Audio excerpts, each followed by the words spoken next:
ಓಂ ಗಂ ಗಣಪತಯೇ ನಮಃ ಶ್ರೀಮಾತ್ರೇ ನಮಃ. ಹಿಂದೂ ಸಂಪ್ರದಾಯದಲ್ಲಿ ಹಬ್ಬಗಳ ಆಚರಣೆಗೆ ವಿಶೇಷವಾದ ನಂಬಿಕೆ ಅನ್ನೋದು ಇದೆ. ಭಗವಂತನನ್ನು ಆರಾಧಿಸಲು, ಸುಖ ಸಮೃದ್ಧಿಯನ್ನು ಪಡೆಯಲು ಹಬ್ಬಗಳನ್ನು ನಾವುಗಳು ಆಚರಿಸಲಾಗುತ್ತದೆ. ಆಷಾಢ ಮಾಸದ ಕೊನೆಯ ದಿನವಾದ ಅಮಾವಾಸ್ಯೆ ದಿನವನ್ನು ಭೀಮನ ಅಮಾವಾಸ್ಯೆ, ಜ್ಯೋತಿರ್ಭೀಮೇಶ್ವರ ವ್ರತ ಎಂತಲೂ ಕೂಡ ಆಚರಿಸುವಂತಹ ಸಂಪ್ರದಾಯ ಅನ್ನೋದು ಇದೆ. ಈ ದಿನದಂದು ಶಿವಪಾರ್ವತಿಯರನ್ನು ಆರಾಧಿಸಿ ಪತಿಯ ಶ್ರೇಯಸ್ಸಿಗೆ ವಿವಾಹಿತ ಮಹಿಳೆಯರು ಈ ವ್ರತವನ್ನು ಆಚರಿಸಿದರೆ, ಅವಿವಾಹಿತೆಯರು ಸದ್ಗುಣ ಸಂಪನ್ನ ವರ ಸಿಗಲೆಂದು ಈ ವ್ರತ ಮಾಡುತ್ತಾರೆ. ಇಂತಹ ಮಹಿಮಾನ್ವಿತವಾದ ವ್ರತ ವಿಧಾನವನ್ನು ನಾನು ಡಿಸ್ಕ್ರಿಪ್ಷನ್ ಬಾಕ್ಸಲ್ಲಿ ಕೊಟ್ಟಿರ್ತೀನಿ. ಅಲ್ಲಿಂದ ತಾವುಗಳು ಕಲೆಕ್ಟ್ ಮಾಡಿಕೊಂಡು ಈ ಪೂಜಾ ವಿಧಾನವನ್ನು ಅನುಸರಿಸಬಹುದು. ಈಗ ನಾವು ಈ ವ್ರತ ವಿಧಾನದಲ್ಲಿ ಪುರೋಹಿತರು ಹೇಳುವಂತಹ ಕಥೆಯನ್ನು ಕೇಳುವಂತಹ ವ್ಯಕ್ತಿಗಳು ತಮ್ಮಯ ಬಲಗೈನಲ್ಲಿ ತೆಂಗಿನಕಾಯಿ ಇಲ್ಲವೇ ಯಾವುದಾದರೂ ಒಂದು ಹಣ್ಣನ್ನು ಹಿಡಿದುಕೊಂಡು ಕತೆ ಕೇಳಬೇಕು. ನಂತರ ಕೈಯಲ್ಲಿದ್ದ ಫಲವನ್ನು ದಕ್ಷಿಣೆಯೊಂದಿಗೆ ಪುರೋಹಿತರಿಗೆ ದಾನ ಕೊಡಬೇಕು. ಈಗ ನಾವು ಈ ವ್ರತವನ್ನು ಮಾಡುವಾಗ ಹೇಳುವಂತಹ ವ್ರತಕಥೆಯನ್ನು ತಿಳಿಯೋಣ. ಈ ಕಥೆಯ ಪ್ರಕಾರ ನಾವು ನೋಡುವುದಾದರೆ, ಪೂರ್ವದಲ್ಲಿ ನೈಮಿಷಾರಣ್ಯದಲ್ಲಿ ಇರುವಂತಹ ಶೌನಕಾದಿ ಋಷಿಗಳು ಸಕಲ ಶಾಸ್ತ್ರ ಪಾರಂಗತರಾದ ಸೂತ ಪುರಾಣಿಕರನ್ನು ಕುರಿತು, ಮಹರ್ಷಿಗಳೇ, ಸ್ತ್ರೀಯರಿಗೆ ಯೋಗ್ಯವಾದಂತಹ ಪತಿ ಪ್ರಾಪ್ತಿಗೆ, ದೀರ್ಘ ಸೌಮಂಗಲ್ಯತ್ವಕ್ಕೆ, ಸುಖಿ ದಾಂಪತ್ಯಕ್ಕಾಗಿ ಆಚರಿಸಬಹುದಾದ ಉತ್ತಮವಾದ ಒಂದು ವ್ರತವನ್ನು ಹೇಳಬೇಕೆಂದು ಪ್ರಾರ್ಥಿಸಿದಾಗ, ಸೂತ ಪುರಾಣಿಕರು ಅವರಿಗೆ ಆಷಾಢ ಅಮಾವಾಸ್ಯೆಯ ಭೀಮೇಶ್ವರ ವ್ರತವು ಬಹಳ ಪುಣ್ಯದಾಯಕವಾದ ವ್ರತ ಎಂದು ಹೇಳುವ ಮೂಲಕ ಆ ವ್ರತದ ಮಹಾತ್ಮೆಯನ್ನು ಹೇಳಿದರು. ಬಹಳ ಹಿಂದೆ ಸೌರಾಷ್ಟ್ರವೆಂಬ ದೇಶದಲ್ಲಿ ವಜ್ರಬಾಹು ಎಂಬ ಮಹಾಪರಾಕ್ರಮಿಯಾದ ರಾಜನಿಗೆ ಜಯಶೇಖರ ಎಂಬ ಸುಂದರನು ಸರ್ವಗುಣ ಸಂಪನ್ನನಾದ ಮಗನಿದ್ದನು. ಆದರೆ ಅವನು ಮಾತ್ರ ವಿಧಿವಶದಿಂದ ಅಕಾಲ ಮರಣಕ್ಕೀಡಾದನು.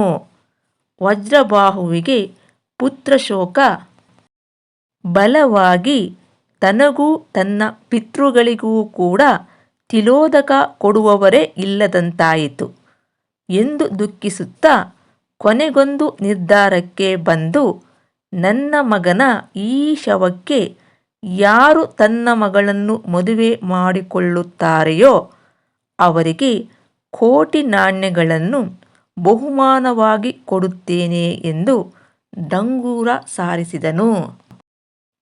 ಅದೇ ಊರಿನಲ್ಲಿ ಸಕಲ ವೇದಶಾಸ್ತ್ರ ಪಾರಂಗತನಾದರೂ ಕಡುಬಡತನದಿಂದ ಸಂಸಾರ ಸಾಕುವುದೇ ಕಷ್ಟವಾಗಿದ್ದ ಮಾಧವ ಶರ್ಮನೆಂಬ ಬ್ರಾಹ್ಮಣನು ಇದನ್ನು ಕೇಳಿ, ತನ್ನ 5 ಹೆಣ್ಣು ಮಕ್ಕಳಲ್ಲಿ ಹಿರಿಯವಳನ್ನು ಕೊಡುತ್ತೇನೆ, ನಮಗಿರುವ 14 ಮಕ್ಕಳನ್ನು ಪೋಷಿಸುವುದು ಬಹಳ ಕಷ್ಟವಾಗಿದೆ ಎಂದು ತನ್ನ ಪತ್ನಿ ಸುಶೀಲೆಗೆ ಹೇಳಿದನು.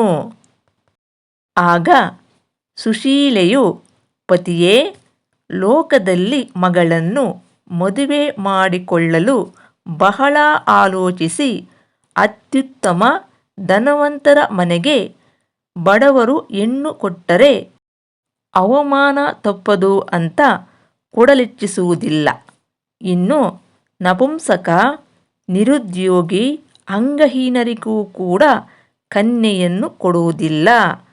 ಹೀಗಿರುವಾಗ ನೀವು ಮೃತನಾದವನಿಗೆ ಮಗಳನ್ನು ಕೊಡುತ್ತೇನೆ ಎನ್ನುವಿರಲ್ಲ, ಅವಳು ವಿಧವೆಯಾಗಿಯೇ ಬಾಳಬೇಕೇ?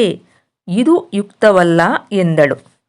ಆವಾಗ ಆ ಬ್ರಾಹ್ಮಣನು, ನಿನಗೆ ಒಬ್ಬಳು ಮಗಳು ಕಡಿಮೆ ಎಂದು ಭಾವಿಸಿಕೋ.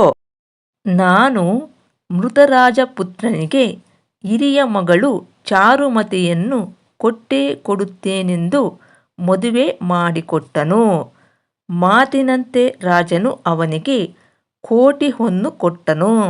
ನಂತರ ಪುತ್ರನ ಶವವನ್ನು ಸ್ಮಶಾನಕ್ಕೆ ಸಾಗಿಸಿ ಸೊಸೆಗೆ ಚಿತೆಗೆ ಅಗ್ನಿಸ್ಪರ್ಶ ಮಾಡಲು ಹೇಳಿದನು.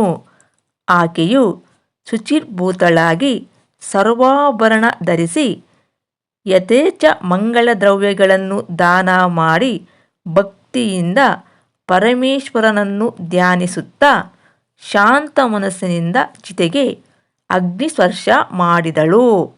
ಕೂಡಲೇ ಇದ್ದಕ್ಕಿದ್ದಂತೆ ವರ್ಷಧಾರೆಯಾಗಿ ಚಿತೆಯ ಬೆಂಕಿಯು ಆರಿಹೋಯಿತು.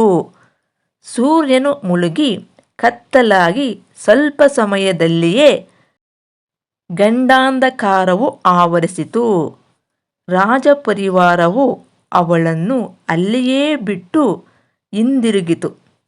ಸ್ಮಶಾನದಲ್ಲಿ ಏಕಾಂಗಿಯಾಗಿದ್ದ ಚಾರುಮತಿಯು ಭಯಗ್ರಸ್ತಳಾಗಿ ನಡುಗುತ್ತಾ ಧೈರ್ಯವನ್ನು ತಂದುಕೊಂಡು ದುಃಖಾತಿಶಯದಿಂದ ಭಗವಂತ ಕಾಪಾಡು ಕಾಪಾಡು ಎಂದು ದೀನಳಾಗಿ ಪ್ರಾರ್ಥಿಸುತ್ತಾ, ನೀನು ಹಿಂದೆ ಮಾರ್ಕಂಡೇಯ, ಸತ್ಯವಾನ, ಚೈವನ, ಮನ್ಮಥ, ಶ್ವೇತವಾಹನ ಮೊದಲಾದ ಅಲ್ಪಾಯುಗಳಿಗೆ ದೀರ್ಘಾಯುವನ್ನು ಕರುಣಿಸಿದವನು. ನಾನೇನು ಅಪರಾಧ ಮಾಡಿದ್ದೇನೆಂದು ನನಗೀಗ ಶಿಕ್ಷೆ? ಕೃಪೆ ಮಾಡು ದೇವ ಎಂದು ಅಳುತ್ತಲೇ ಪ್ರಜ್ಞಾಹೀನಳು ಆದಳು. ಪರಶಿವನು ಪಾರ್ವತಿಯೊಂದಿಗೆ ಪ್ರತ್ಯಕ್ಷನಾಗಿ, ಎದ್ದೇಳು ಪುತ್ರಿ, ಬೇಕಾದ ವರವನ್ನು ಕೇಳು ಎಂದಾಗ ಎಚ್ಚೆತ್ತು ಶಿವನ ಪಾದದ ಮೇಲೆ ತಲೆಯಿಟ್ಟು, ಸೌಮಾಂಗಲ್ಯ, ಸೌಭಾಗ್ಯ, ಸುಖ ಸಮೃದ್ಧಿಯನ್ನು ಕೊಡುವ ವ್ರತವನ್ನು ನನಗೆ ಉಪದೇಶಿಸು ಎಂದು ಬೇಡಿದಳು. ಆವಾಗ ಪರಮೇಶ್ವರನು ತಥಾಸ್ತು ಎಂದು ಜ್ಯೋತಿರ್ಭೀಮೇಶ್ವರ ವ್ರತವನ್ನು ಉಪದೇಶಿಸಿ ವ್ರತವಿಧಾನವನ್ನು ತಿಳಿಸಿ 9 ವರ್ಷ ವ್ರತವನ್ನಾಚರಿಸಿ ನಂತರ ಉದ್ಯಾಪನೆ ಮಾಡಬೇಕು. ನಾಡಿದ್ದು ಆಷಾಢ ಅಮಾವಾಸ್ಯೆ. ಅಂದು ನೀನು ಇಲ್ಲಿ ಸಿಗುವ ವಸ್ತುಗಳನ್ನೇ ವ್ರತಕ್ಕೆ ಬೇಕಾದ ಸಾಮಗ್ರಿಗಳೆಂದು ಮನಸ್ಸಿನಲ್ಲಿ ಭಾವಿಸಿ ವ್ರತ ಆಚರಿಸು. ನಿನ್ನ ಪತಿಯು ನಿದ್ದೆಯಿಂದ ಎಚ್ಚೆತ್ತವನಂತೆ ಮೇಲೆದ್ದು ನವತಾರುಣ್ಯದೊಂದಿಗೆ ನಿನ್ನೊಂದಿಗೆ ಇರುತ್ತಾನೆ ಎಂದು ಹೇಳಿ ಶಿವಪಾರ್ವತಿಯರು ಅಂತರ್ಧ್ಯಾನರಾದರು. ಇನ್ನು ಚಾರುಮತಿಯು ಸ್ಮಶಾನದ ಮರಗಳ ಪತ್ರೆ, ಪುಷ್ಪ, ಫಲಾದಿಗಳನ್ನೇ ವ್ರತ ಸಾಮಗ್ರಿಗಳಾಗಿ ಭಾವಿಸಿ ಶುಚಿರ್ಭೂತಳಾಗಿ ಮಣ್ಣಿನಿಂದ ದೀಪಸ್ತಂಭಗಳನ್ನು ರಚಿಸಿ ಅಗ್ನಿಯನ್ನು ಆಹ್ವಾನಿಸಿ ಸಂಜೆ ಭಕ್ತಿಯಿಂದ ವ್ರತ ಮಾಡಿದಳು. ವ್ರತಪೂಜಾ ಮಹಿಮೆಯಿಂದ ರಾಜಪುತ್ರನು ಕಣ್ತೆರೆದು ಎದ್ದು ಆಶ್ಚರ್ಯಚಕಿತನಾಗಿ ಅಲ್ಲಿಯವರೆಗಿನ ವೃತ್ತಾಂತವನ್ನು ಚಾರುಮತಿಯಿಂದ ಕೇಳಿ ಆನಂದಭರಿತನಾದನು. ಬೆಳಗಾಗುತ್ತಲೇ ರಾಜಭಟರಿಂದ ವಿಷಯ ತಿಳಿದ ರಾಜ ವಜ್ರಬಾಹುವು ಅಲ್ಲಿಗೆ ಆಗಮಿಸಿ ಚಾರುಮತಿಯಿಂದ ವಿಷಯ ತಿಳಿದು ಸಂತೋಷಗೊಂಡು ಅವಳನ್ನು ಸಮಾಧಾನಪಡಿಸಿ ಇಬ್ಬರನ್ನೂ ಕೂಡ ಮೆರವಣಿಗೆಯ ಮೂಲಕ ಅರಮನೆಗೆ ಕರೆತಂದು ಚಾರುಮತಿಯ ಕೈಯಿಂದ ಯಥೇಚ್ಛ ದಾನ ಧರ್ಮ ಮಾಡಿಸುತ್ತಾ ಸಂತೋಷದಿಂದ ಇದ್ದನು. ಹೀಗೆ ಸೂತ ಪುರಾಣಿಕರು ಹೇಳಿದ ಕತೆ ಕೇಳಿದ ಶೌನಕಾದಿ ಋಷಿಗಳು ಭಕ್ತಿಯಿಂದ ಈ ವ್ರತವನ್ನು ಪ್ರಾರಂಭಿಸಿದರು. ಈ ಕಥೆಯನ್ನು ಯಾರು ಹೇಳುತ್ತಾರೆಯೋ, ಯಾರು ವ್ರತವನ್ನು ಆಚರಿಸಿ ಈ ಕಥೆಯನ್ನು ಕೇಳುತ್ತಾರೆಯೋ ಅವರೆಲ್ಲ ಕೂಡ ಇಹಲೋಕದಲ್ಲಿ ಸುಖ ಸಂಪತ್ತನ್ನು ಹೊಂದಿ ಪರದಲ್ಲಿ ಮುಕ್ತಿ ಪಡೆಯುತ್ತಾರೆ ಎಂದು ಸ್ಕಂದ ಪುರಾಣದಲ್ಲಿ ಹೇಳಲಾಗಿದೆ. ಸದ್ಯಕ್ಕೆ ಈ ವಿಡಿಯೋನ ಇಲ್ಲಿಗೆ ಮುಗಿಸಿ ಮತ್ತೊಂದು ವಿಶೇಷವಾದ ಮಾಹಿತಿಯೊಂದಿಗೆ ಇನ್ನೊಂದು ವಿಡಿಯೋದಲ್ಲಿ ಮತ್ತೆ ನೋಡೋಣ. ನಮಸ್ಕಾರ.